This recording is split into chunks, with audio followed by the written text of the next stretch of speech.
అలాగే మేము కరెక్ట్గా 1 year బిఫోర్ శ్రీ మంద భీమిరెడ్డి గారు వచ్చేసి ఇక్కడ అదే పనిగా ఈ ప్రవాసాంధ్ర బీమా గురించి చెప్పిపోయారు. కానీ ప్రజలకు ఇది క్షుణ్ణంగా అంటే అర్థం కావడం లేదు. మీరు కొంచెం క్లారిటీగా ఈ ప్రవాసాంధ్ర భరోసా బీమా గురించి కాస్త చెప్తారా?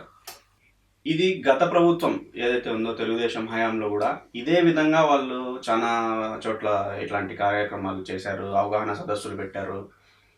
దాని తర్వాత సడన్గా అది మాయమైపోయింది. అంటే ఎవరు కూడా దాని గురించి పట్టించుకునేదిగా లేదు. ఇన్ని సంవత్సరాల తర్వాత ఇప్పుడు మళ్ళీ ఇది హైలైట్ అవడానికి కారణం ఏంటి?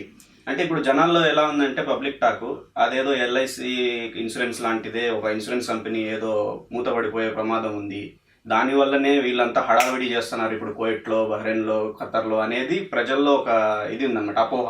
సో దానికి క్లియర్గా మీరు ఎట్లా సమాధానం చెప్తారు? ఇది